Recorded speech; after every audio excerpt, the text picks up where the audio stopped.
Gales Point Manatee, popularly called Malanti, is located on the inland peninsula of the Southern Lagoon in Belize District.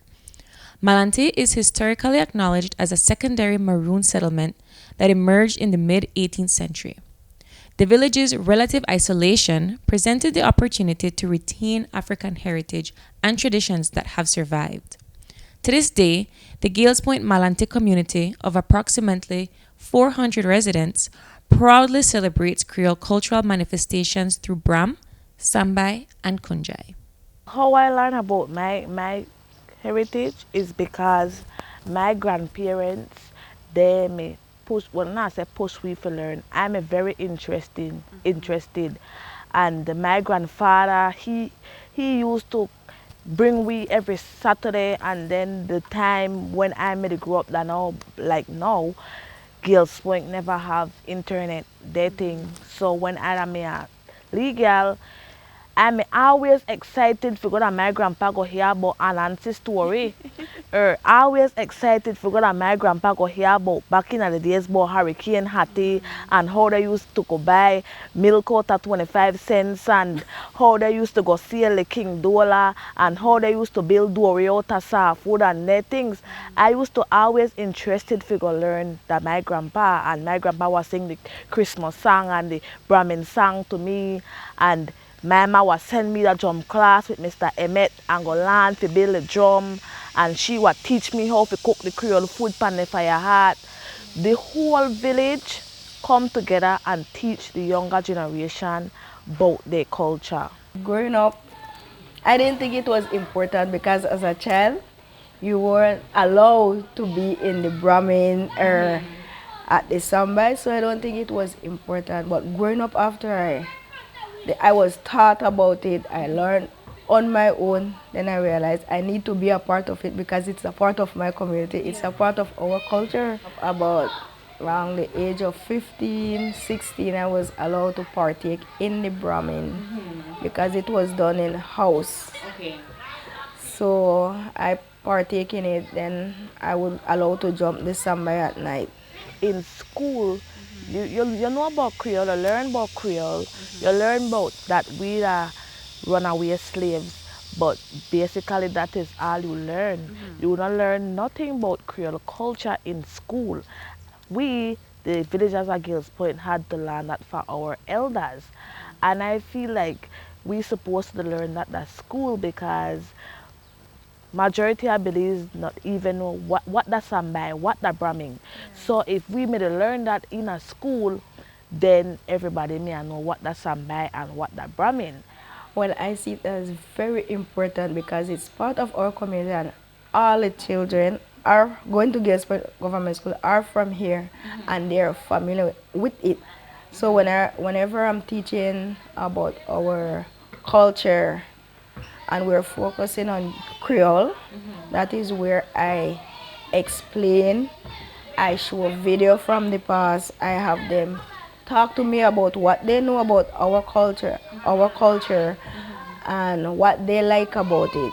Then I also explain that our culture is one of the oldest in this country, in our country, Belize, and everyone loves our culture, and it is important for us to carry on our culture because if you don't, then how will the future generation of students learn what we know? So you as students need to practice it, you need to be a part of it, and you need to show it off to the world so everybody could know what we're doing here in Gilbert and what our culture is about. We also talk about the different dance and artists in our country, so that is one way we incorporate that in our lesson because they talk about Brockdown and we know the Brahmin is part of Brockdown, and that is where we incorporate, and we also do some of the artists that does Brockdown, like Kokoro Boy, Brother David, Lila Vernon, Peters.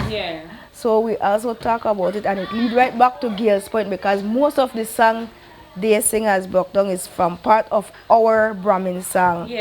So that is where it's lead up to. So the students are all familiar with and they can sing most of the song, even better than I can. I think it's very valuable for that to be taught in school as an extracurricular activity for students or within the curriculum. They could put in more about it, not just the broke down, because when you think about the broke down, Sambai and the Brahmin is right there. I started beach with Mr. Emmett from 5 years old and now I 11.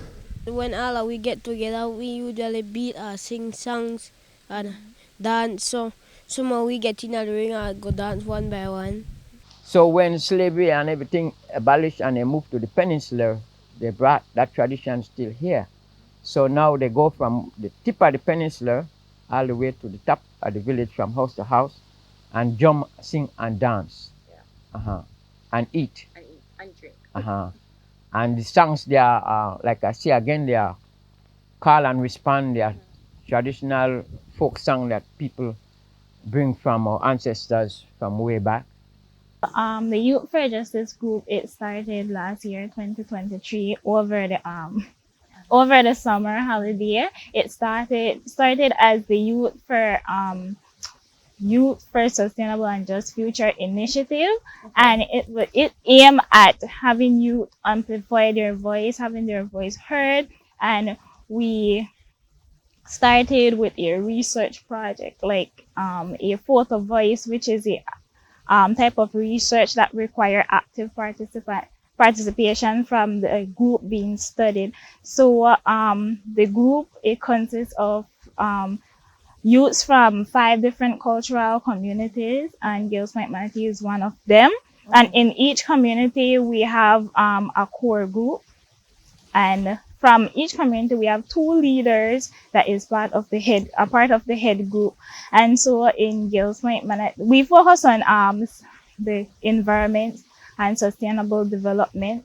The people of the community, they envision a future of that is sustainable. Like when the community and the people think about development, they think about development is in a sustainable way. The tourists come to see the culture, they come to see the Bram, they come to see the Sambai, but the environment is natural and the environment is very important. So through the Brahmin and the Sambai, they also teach sustainability to outsiders. Well, the Girls Point Wildlife Sanctuary is one of the most important places in Malanti. It's not just in Belize, but in the region. But my opinion can be biased because I'm from this community. But really, it's just an ideal space for Malantis. It has everything Malantis need. Malantis need access to seagrass, they're herbivores, so they need food. They need access to fresh water. There's numerous freshwater sources coming into this lagoon. Like any other lagoon you will find in Belize. The threat level here are very low. People love Malantis here. The little boat activities, boats are the #1 threat to Malantis, and human activities are the #1 threat to Malantis. But when you have a community that basically you raise up from a behavior, like the thought in your head that you look after Malantis, they're in a safe place. So if I was a Malanti, I'd come live here too. But this is, in my opinion, one of the most important part for Malantis in the country, and the village is named after the species, so that tells you exactly what the identity of this community is. As you are aware, this coastal road has recently been paved. Before there was no access to this community. So how did people survive here for 50, 60, 70 years without no income from outside? It shows you that people were able to live from the ground, from the reserve, whether it's fishing, whether it's hunting, whether it's farming, and they tend to have been just fine. So it shows you how dependent and how sustainable the reserve is in terms of providing livelihood to the community. And that's why I think the community and individuals in the community value this area so much, because it's their livelihood. It's not just pretty mountains and wind and not just the aesthetic, but the means of life that it provides to them. This reserve is a part of our heritage, it's a part of our pleasure, it's a part of our way of living, it's our food, it's a way of life. It's this peninsula, this Creole culture, all those aspects are nothing without this, the reserve, the ecosystem, the environment. There's no place like this. There's absolutely no place like this. There's no way in Belize that you'll find a lagoon where the mountains literally come to the lagoon edge. That's why those places are so important. This village is not just the land, the wind. It's the people, it's the culture, it's the food, it's the tradition, it's the love. You walk through the village and everybody will be like, good morning, good afternoon. You notice there's no fences here. Because you can walk onto anybody's yard and eat a mango or a cashew, and that's how we were raised up. We were raised up that I can go into any one of these houses and have a plate of food because we look after each other. It's just the nature of this community, and for me, it's a very, very special place. I wouldn't trade it for any other place or any other thing. I got a Malanti. I spend a week and a half. And when I eat my dinner, I eat a plate and a half. Jericho, where your mommy de? Jericho, where your mommy de? Jericho, where your mommy de? Jericho, where your mommy de?